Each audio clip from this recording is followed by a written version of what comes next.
Rebienvenue, amateurs de chaos.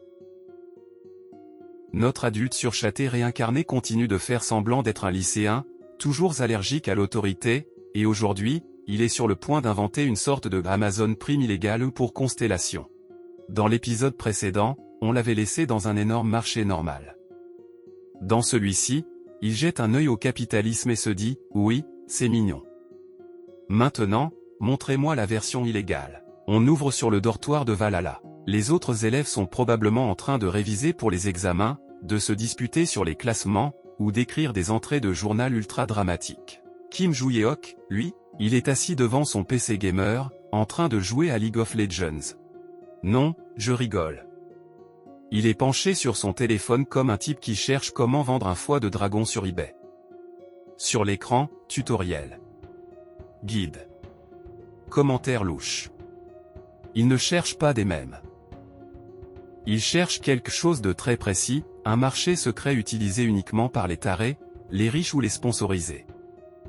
Un marché noir virtuel qui n'existe sur aucun réseau légal, où tu peux acheter et vendre à peu près n'importe quoi, artefacts, reliques, informations, voire une apocalypse d'occasion légèrement utilisée. Le nom importe peu. Ce qui compte, c'est qui l'a construit. D'après les rumeurs et les fils de discussion obscurs, tout cet écosystème a été créé par une constellation gardienne appelée le Souverain Secret, un être tellement puissant et tellement pratique que même les gouvernements font semblant de ne pas le voir. Parce que voici le meilleur, l'endroit est totalement illégal. Chaque transaction est sale. Une bonne partie des utilisateurs aussi.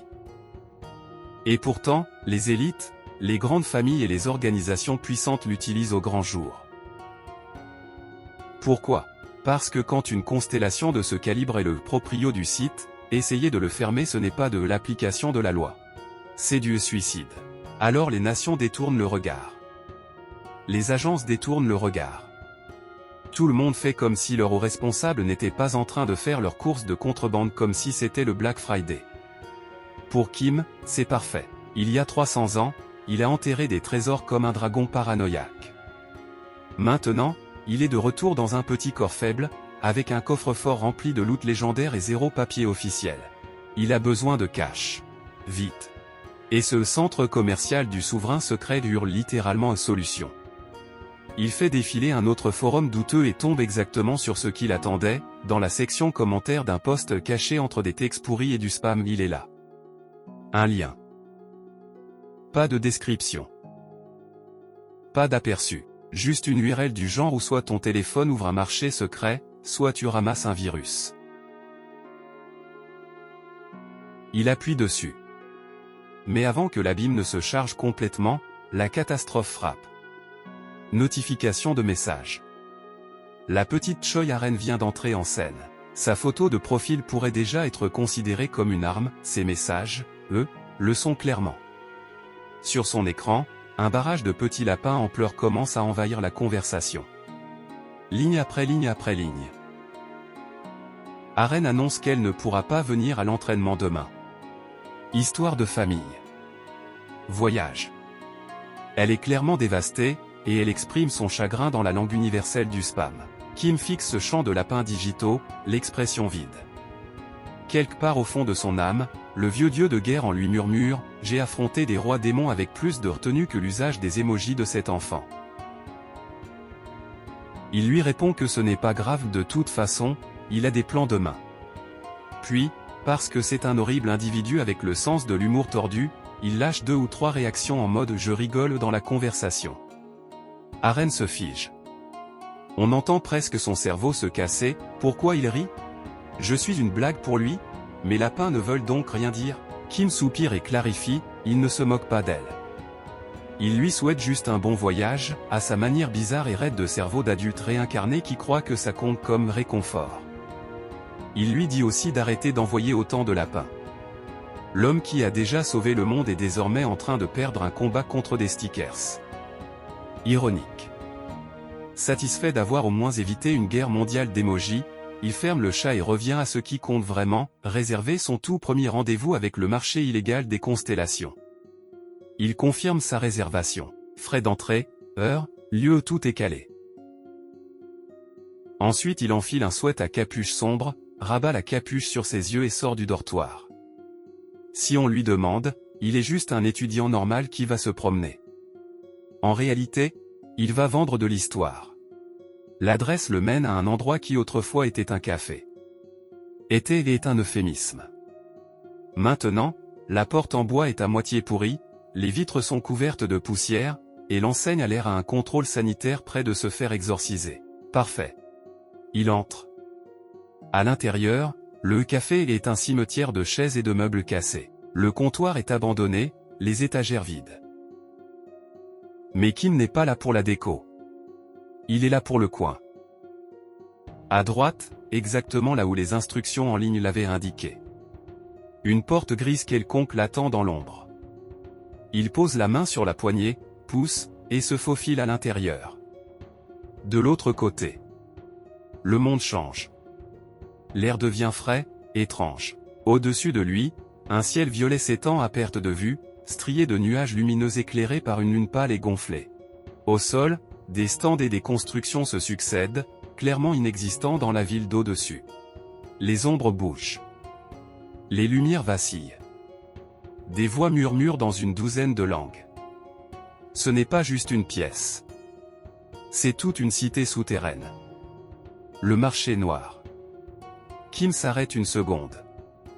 La nuit, le ciel, la couleur de la lune, tout lui semble dangereusement familier. Il y a 300 ans, il a déjà vu ce genre de ciel. Juste avant que tout parte en vrille. Il expire lentement. Pas de nostalgie. Juste, de la reconnaissance. Évidemment, pense-t-il. Ils ont même mis un thème à leur dimension criminelle. Quelqu'un entre dans son champ de vision. Un homme en noir, blouson de cuir, mèche qui tombe sur le front, expression joyeuse de vendeur qui connaît au moins 3 façons différentes de te tuer. Il sourit et demande si c'est la première fois que Kim vient ici. Kim repère le blouson. Il l'a déjà vu dans le post en ligne qui faisait la pub du marché. Elle l'employait et qui flirtait avec le danger dans les commentaires. Donc c'est ce gars-là qui vendait l'accès en plein jour. Kim hoche la tête et joue le jeu. L'homme lui explique rapidement les bases, frais d'entrée. Règles. Pas de chaos de masse, à moins d'être prêt à payer pour les réparations. Kim lui tend une grosse liasse de billets. L'autre le remercie comme un caissier sympathique. Kim regarde son argent partir, en calculant mentalement combien va bientôt revenir dans l'autre sens. Mais il n'est pas venu pour admirer. Il est venu pour vendre. Alors il demande, où est le meilleur endroit pour refourguer un sac rempli de bijoux extrêmement illégaux. L'homme suppose qu'il parle d'une vente aux enchères. Grand bâtiment, procédure formelle, longue attente, beaucoup d'attention. Kim secoue la tête. Il ne veut pas de projecteur. Il veut de la vitesse. Du cash maintenant, zéro question. L'homme réfléchit, puis le dirige vers le 3e district du marché. Si tu veux des marchands qui achètent tout légal, illégal, moralement douteux, maudit, c'est là-bas. Et si en plus il veut le meilleur deal du coin? Un nom, Maurice. Prise honnête. Bonne réputation. Pas du genre à se faire arnaquer facilement. Presque digne de confiance. Pour un type dans un marché noir rempli de masques. L'employé lui donne les directions et ajoute un dernier conseil, porter un masque. Dans ce coin-là, si ton visage est visible, ta tombe peut l'être aussi. Puis il lui tend un masque gratuitement. Pour la maison. Kim le remercie, le coince sous son bras, et se met en route vers le 3e district. Pendant ce temps, en coulisses, une constellation nommée Souverain Secret est probablement en train de vérifier ses stats d'audience en mode « taux de rétention, excellent ». Onboarding des criminels, réussi. Et puisqu'on parle de Souverain Secret, si tu t'es retrouvé sur cette chaîne sans masque, il est possible que le système t'ait déjà repéré. La légende dit que la seule manière d'effacer tes traces, c'est de réaliser le rituel sacré du clic, scroll, tape et de jurer ta fidélité en secret à l'algorithme. Certains appellent ça l'engagement. Moi j'appelle ça empêcher le prochain épisode de disparaître de tes recommandations comme la moitié du cast dans un raid de tour. Désolé, je devais le placer. Ils me tiennent un couteau sur la gorge. Bref, tu n'as rien entendu. Retour au 3e district, où le crime et le capitalisme se tiennent la main. Le 3e district est vivant. Les rues sont bordées d'étals et de bâtiments de pierre, baignés dans la lumière de lampes magiques bizarres. Des gens se promènent dans la foule, masqués de 1000 formes et couleurs blanc, noir, têtes d'animaux, motifs abstraits. Kim enfile son propre masque et s'avance, une main serrée sur la bretelle de son sac à dos lourd. Dans ce sac, le genre de butin pour lequel des royaumes entiers se faisaient la guerre dans sa vie précédente, des bagues et des artefacts de l'ère de la destruction. Des objets qui ont survécu là où des civilisations entières ont disparu. Il suit les indications jusqu'à un stand discret. Derrière le comptoir se tient un homme au masque blanc uni, qui examine un diamant étincelant au bout de ses doigts gantés comme si c'était presque mais pas tout à fait digne de son temps. Kim s'approche. « Vous êtes Maurice ?» L'homme lève les yeux. Un petit silence. Puis un signe de tête. Le vrai Maurice. Celui avec la réputation. Kim pose son sac à ses pieds et dit qu'il veut vendre quelque chose. Maurice garde un ton poli, prudent, si ce n'est que de l'or ou des bijoux basiques, l'estimation sera rapide. Kim secoue la tête. Ce ne sont pas juste des bijoux. Il ouvre le sac. La première chose que Maurice en sort, c'est une bague. Simple, à première vue. Pas très grande. Pas surchargée. Mais au moment où elle touche sa main, tout son corps se fige. Il la tourne vers la lumière, examine les gravures, sent la mana qui circule dans le métal. Son souffle se coupe. Ce n'est pas un artefact moderne. Ce n'est même pas une pièce historique récente. C'est un artefact de l'ère de la destruction elle-même. Ancien. Rare. Ridiculement précieux. Il jette un œil dans le sac. Il y en a d'autres. Des dizaines. Tous avec cette même lueur discrète mais dangereuse. Chacun pourrait changer le destin de quelqu'un. Parce que dans ce monde, il y a une raison de plus pour laquelle ces artefacts sont aussi prisés, les constellations. Pour une raison que personne ne comprend vraiment, les constellations réagissent très fortement aux reliques de cette époque. Le bon artefact peut servir de passe VIP pour conclure un contrat avec un être bien au-dessus de ta ligue. Pour un parfait inconnu, ça veut dire du pouvoir. Pour un noble ambitieux, ça veut dire de l'influence. Pour Maurice, ça veut dire qu'il se tient devant une mine d'or vivante portant un masque bon marché. Son esprit s'emballe. Comment un gamin aussi jeune a-t-il mis la main sur ça? Un donjon? Un braquage? Un héritage maudit par les dieux? Il manque de poser la question. Puis il se rappelle où il est. Ici, c'est un marché noir. On ne pose pas de questions, à moins de vouloir finir dans les rayons. Il dérape quand même. D'où vous tenez tout ça? Kim le regarde par-dessus le bord de son masque et répond, très calme, ce n'est pas contraire au règlement de poser ce genre de questions ici. Silence. Puis Maurice tressaillit. Il s'excuse immédiatement, inclinant un peu la tête. Il connaît sa réputation, il sait qu'une question mal placée peut la détruire. Il avoue autre chose, il ne peut pas tout acheter. Pas parce qu'il ne veut pas. Parce qu'il n'a juste pas les fonds. Même s'il vendait sa boutique, sa maison, ses organes et sa dignité, il manquerait toujours d'argent s'il essayait de payer plein tarif aux enchères pour toutes ces bagues. Kim, pragmatique, passe à la question suivante, s'il les envoyait aux enchères combien elles rapporteraient? Maurice sort son téléphone. Il tape quelques approximations rapides. Qualité des gemmes. Densité magique. Valeur historique. Multiplicateur vert de la destruction. Taxe de fanbois de constellation. Puis il tourne l'écran vers Kim. Le nombre est long. Très long. Kim le fixe. Le nombre de 0 est offensant. Dans sa vie précédente, ces objets étaient précieux, certes, mais le monde n'était pas encore noyé dans le culte des constellations et la folie des collectionneurs comme aujourd'hui. Il les gardait pour ce qu'ils représentaient. Maintenant, il voit ce qu'ils valent. En silence, il réévalue à quel point son ancien lui était riche. Il pose encore une question, et vous, combien vous pouvez payer maintenant? Maurice fait un rapide calcul mental. S'il liquide tout ce qu'il possède, vide toutes ses caches, et mange de l'air pendant la prochaine décennie, il peut couvrir environ les 3/4 du prix estimé aux enchères. Il le dit, presque honteux. Il s'attend à du marchandage. À de l'indignation. À un refus poli. Au lieu de ça, Kim hoche juste la tête. D'accord. Ça me va. Maurice se fige. Pendant quelques secondes, on pourrait entendre tomber une particule de mana. Il balbutie, perdu, pourquoi quelqu'un accepterait une remise de 25% sur un montant déjà délirant? Pourquoi un gamin aussi jeune, visiblement blindé, lâcherait 8 artefacts de l'ère de la destruction comme s'il liquidait du surplus de stock? Mais Kim a sa logique. Il ne veut pas de la célébrité. Il ne veut pas d'une vente aux enchères où toutes les grandes puissances du monde fixeraient la scène en se demandant « c'est qui ce gosse, et pourquoi il possède assez d'histoires pour nous ruiner ?» Il veut de l'argent tranquille, un profil discret. Alors seulement 3/4 d'une somme astronomique, ça lui va. Maurice, lui, vit la meilleure journée de sa vie. Il ramasse chaque artefact avec précaution.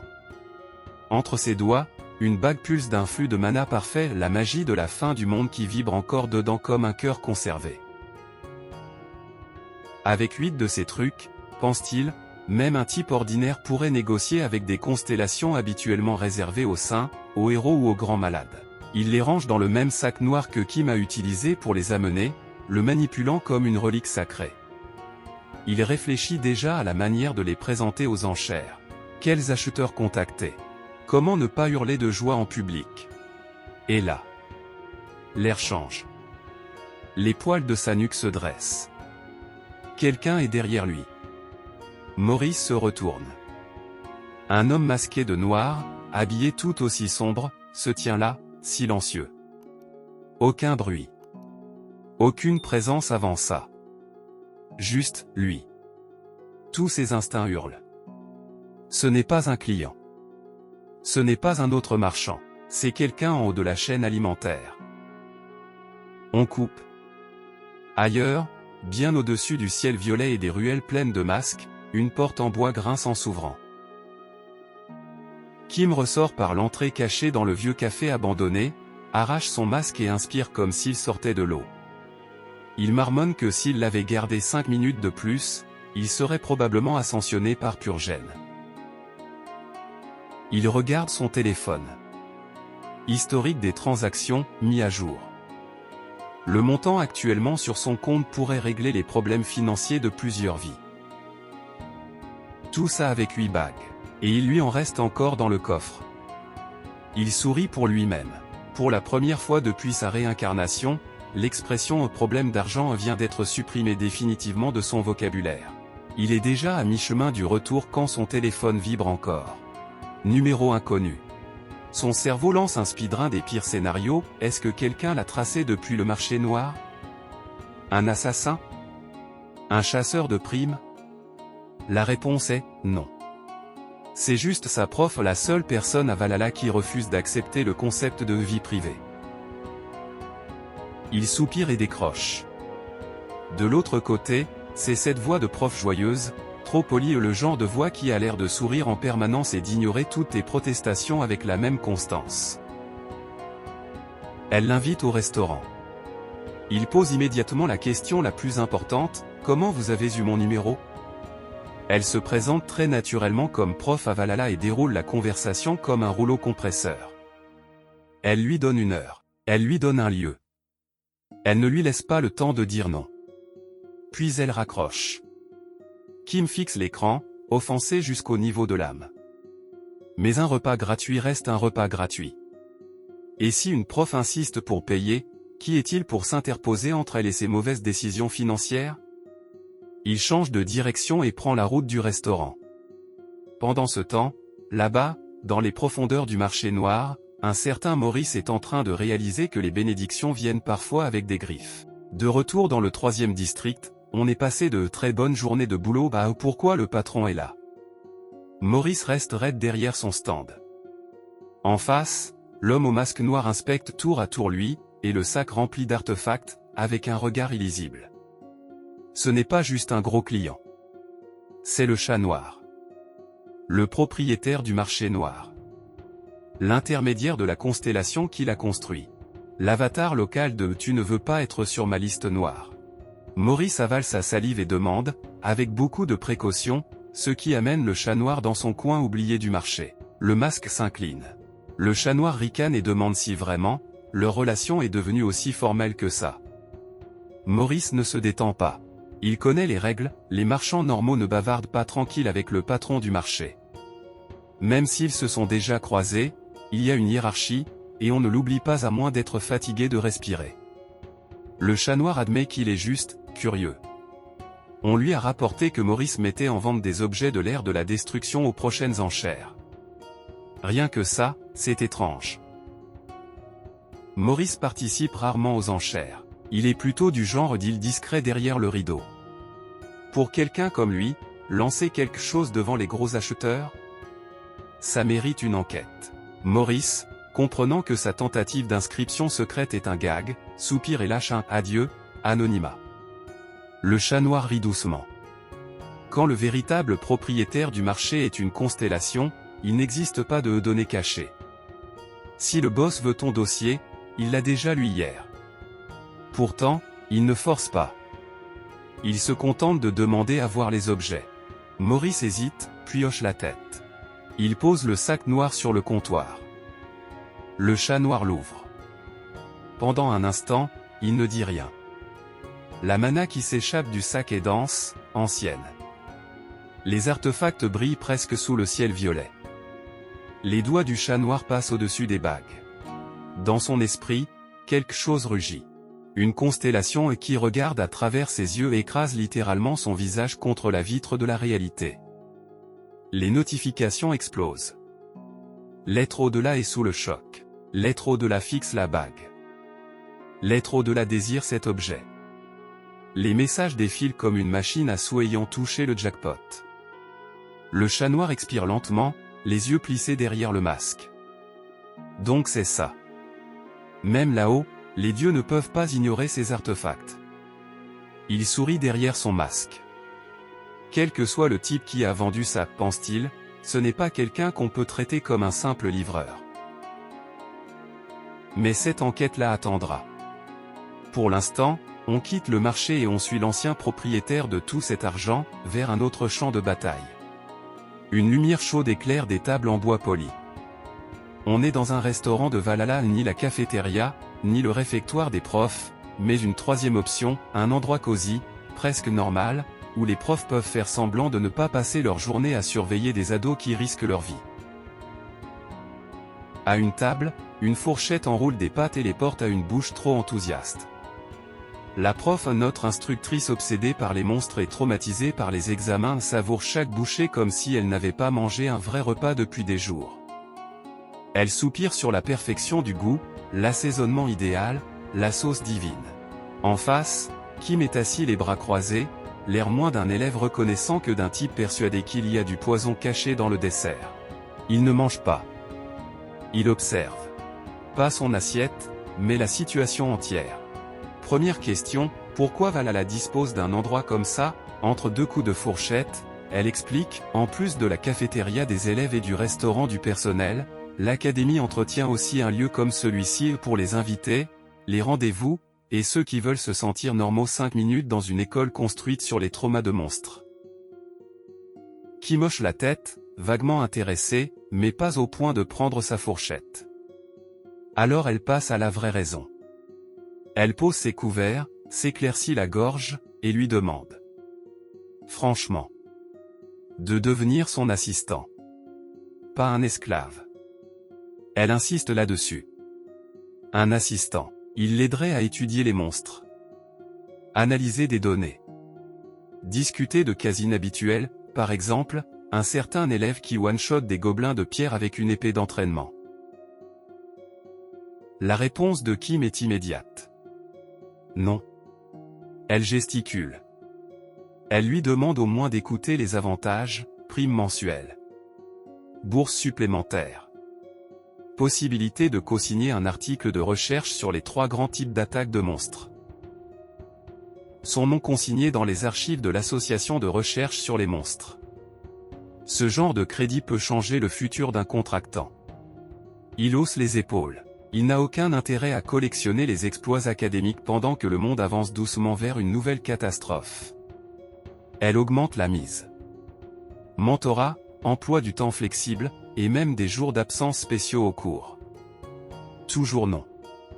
Dans sa liste de priorités, aider une prof motivée arrive quelque part en dessous de dormir 8 heures et se faire écraser par un boss pour la science.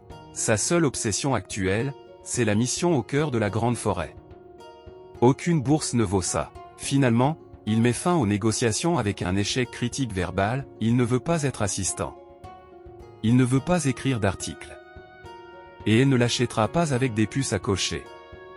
Elle le fixe, personnellement insulté. Alors elle change de stratégie. Échange d'informations. Elle se penche et lui propose des rumeurs en échange de ses analyses sur le comportement des monstres. Plus précisément, elle mentionne un nom, Choi Aren. La curiosité de Kim se réveille une demi-seconde. Puis il entend l'essentiel, Aren risque de se faire renier.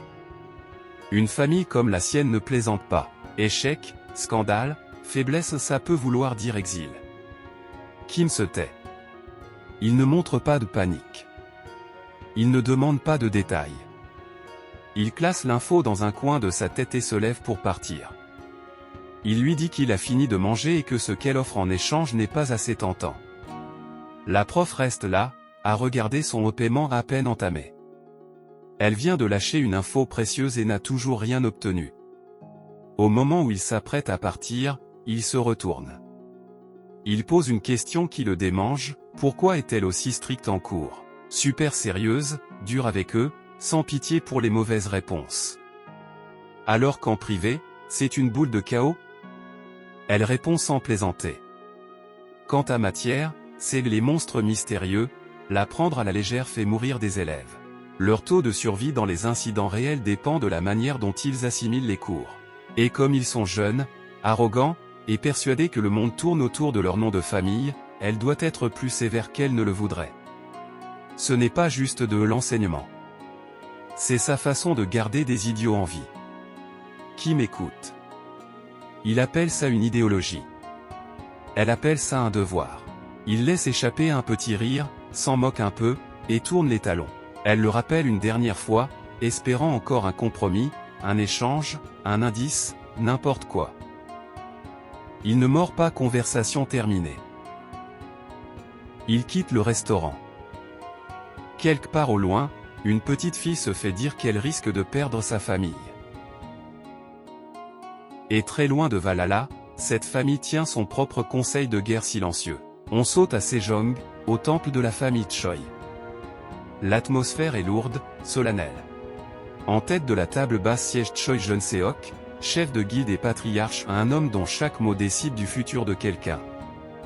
Devant lui, deux jeunes gens sont à genoux, son fils aîné, meneur de combat du groupe Histoire Véritable, et une fille de la même lignée, Choi Aren.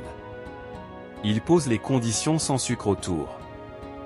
Dans 3 semaines, l'examen de classification aura lieu. S'ils réussissent, ils obtiennent le droit de conclure un contrat via Shonwoldu, l'un des reliquaires sacrés de la famille et la preuve d'un héritier légitime.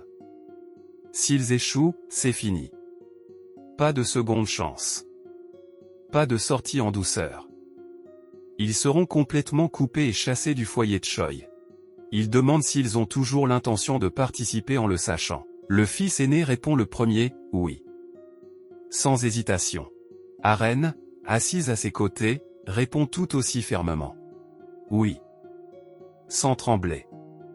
Sans balbutier. Le patriarche les fixe quelques instants, cherchant la moindre fissure. N'en trouvant pas, il donne les derniers détails, timing, procédure, attente. Puis il les congédie. Ils s'inclinent, se lèvent et sortent ensemble. La cour est silencieuse. En marchant, le frère brise soudain le silence avec une question qui paraît légère, mais ne l'est pas. Alors, tu as bien lu les étoiles? Elle cligne des yeux. Il précise, tu as vu la tête de père quand tu as dit que tu passerais l'examen. Elle s'en souvient brutalement. la crispation au coin de sa bouche, l'ombre dans ses yeux, le doute. Son frère continue, ses mots comme de petits couteaux. Il souligne ce que tout le monde murmure déjà, Aren veut devenir chef de famille. Elle veut prouver qu'elle est une fille légitime, pas une branche annexe tolérée par politesse. Il le dit avec un sourire en coin. Du genre qui dit qu'il ne croit pas une seconde qu'elle y arrivera. Sa voix se fait plus tranchante. Il remarque qu'elle n'a toujours pas reçu la bénédiction d'une constellation. Elle n'a pas de gardien contracté derrière elle. Aucun sponsor divin. Lui, en revanche, a déjà un contrat venu de l'étranger, sa force reconnue au-delà des frontières. Dans une famille comme la leur, cette différence compte. Dans un examen comme celui qui arrive, elle est mortelle. Il lui dit qu'elle ne fait pas le poids. Que le mieux qu'elle puisse faire, c'est abandonner maintenant, continuer à profiter du confort familial, et accepter qu'elle sera toujours une dépendante, jamais celle au sommet. Son sourire devient cruel. Évidemment, si elle continue de vivre au crochet de la famille, il y aura un prix à payer. Rien n'est gratuit, surtout pas l'orgueil. Il la dépasse et lance une dernière phrase par-dessus son épaule, on se voit dans 3 semaines. Puis il la laisse derrière lui. Seule. Petite. Et furieuse. Aren reste plantée là, les poings serrés, les ongles plantés dans sa paume. Ses mots rampent sous sa peau. Pas seulement les insultes. La façon dont il a parlé d'elle comme d'un poids mort. Comme si l'idée qu'elle dirige un jour la famille était une mauvaise blague. Son esprit repart en arrière. Vers le passé. Vers la voix d'une femme. Celle de sa mère, qui lui disait de viser le sommet. De devenir elle-même chef de famille. Parce que ce n'est qu'à ce moment-là qu'elle cesserait d'être un pion, un symbole pratique. Ce n'est qu'alors qu'elle serait enfin libre. Ce souvenir s'embrasse comme une étincelle sur de la paille sèche. Les yeux d'Aren se rouvrent. La vulnérabilité tombe. À la place, quelque chose de tranchant et lumineux prend forme. De la détermination. Si l'examen dans 3 semaines est une guillotine, elle compte bien être celle qui tient la corde, pas celle qui est dessous. Son frère veut qu'elle recule. Son père doute d'elle. Le monde suppose que la fille sans bénédiction de constellation devrait gentiment se pousser. Elle redresse les épaules. Très bien. Alors elle réussira l'examen sans constellation. Elle se frayera un chemin avec sa propre force, ses propres choix exactement comme un certain dieu de guerre réincarné qui se balade en ce moment à Valhalla en jouant aux lycéens. Et pendant que Kim Joo-yeok vend tranquillement des reliques capables de réveiller des dieux, refuse le poste d'assistant d'une prof et digère l'idée que sa plus petite élève risque de se faire jeter dehors. La famille Ventric fait venir des monstres de l'étranger. Le propriétaire du marché noir fixe 8 petites bagues comme si c'était les clés du paradis. Et la famille Choi aiguise ses couteaux sous la forme d'un simple examen de classification. Tout le monde bouge ses pièces. Certains ne savent même pas qu'ils sont sur l'échiquier. Mais nous, si. Reste dans le coin parce que bientôt, la mission tranquille vers la grande forêt, les conflits familiaux des Choi, et l'arrivée franchement désagréable d'un certain chien d'attaque ventrique vont tous rentrer en collision avec les plans de notre garçon. Et à ce moment-là, ce petit arc scolaire poli va arrêter de ressembler à de l'éducation, et beaucoup plus à une mobilisation d'avant-guerre.